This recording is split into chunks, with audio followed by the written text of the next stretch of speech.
அனைவருக்கும் வணக்கம். இந்த பிரம்மாண்டமான கூட்டமானது இங்கே எண்ணூர் தர்மல் பவர் ஸ்டேஷன் வேண்டுமா வேண்டாமா என்பதுதான், அதில் வேண்டும் என்பதுதான் எங்களுடைய நிலைப்பாடு. அங்க பேசிக்கோ, ஊர் தலைவரை பேசு, ஊர் சார்பாக பேசுகிறேன். நீ என்ன கரெக்டா பண்றீங்க? வந்து இங்க என்ன பண்ற? ஊர் சார்பாக நாங்க பேசிட்டு இருக்கிறோம். நீ பேசு. நீ யாரு? நான் ஊர் நிர்வாகத்தில் ஆலோசகர். நானு நீ கட்சி சார்பாக பிரச்சனை பண்ணக்கூடாது. நான் ஊர் ஆலோசகர். கிராம சங்கத்தில் எனக்கு முக்கியத்துவம் கொடுத்துருக்காங்க. தலைவரை கேளு. நீ யார் பேசுறது என்ன கேட்காத. நான் எர்ணாவூர் கிராமத்தில் 35 வருஷம் நிர்வாகத்தில் இருக்கேன். நான் இந்த ஊரை கட்டி காப்பாற்றிட்டு இருக்கிறேன். ஊர் சார்பா நான் பேசுறேன். அரசியல் நீங்க கொண்டு வராதீங்க. அரசியல் உள்ள கொண்டு வரக்கூடாது.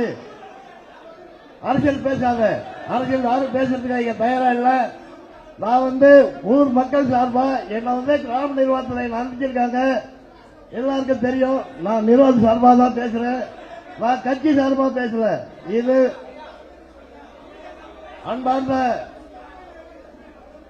அன்பார்ந்த பொதுமக்கள் அனைவருக்கும் எஸ் குமார் என்கிற குமார் பணிபடி தெரிவித்துக் கொள்வது. முதலிலே இந்த கூட்டமானது ஏற்பாடு செய்யப்பட்டது இந்த பவர் வேண்டுமா வேண்டாமா என்பதுதான்.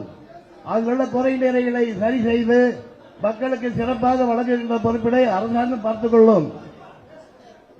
இந்த தொழிற்சாலை இங்கே வருவதனால் பல ஆயிரம் பொதுமக்களுக்கு வேலைவாய்ப்பு கிடைக்கும்.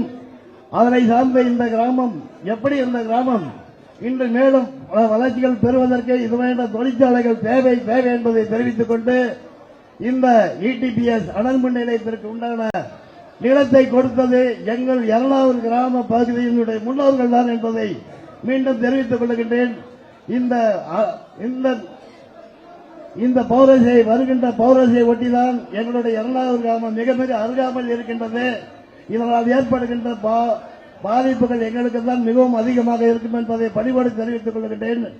இந்த மக்களுக்கு தேவையான அனைத்து நல்லதையும் செய்து கொடுக்குமாறு இந்த அரசாங்கத்தை எங்கள் நிர்வாக சட்டமன்ற உறுப்பினர்களையும் தலைவர் அவர்களையும் மட்டுமல்ல ஏனைய தலைவர் அவர்களை நான் பணிவோடு கேட்டுக்கொள்வது, அனைத்து மக்களுக்கும் கிடைக்கின்ற வாய்ப்பு, வேலை வாய்ப்போ மற்ற சலுகைகளோ முக்கியமாக எங்கள் கிராமத்திற்கு எர்ணாவூர் கிராமத்திற்கு கண்டிப்பாக முதல் முன்னிலை கொடுத்து செய்ய வேண்டும் என்பதை பணிவோடு தெரிவித்து நன்றி படுகிறேன். வணக்கம்.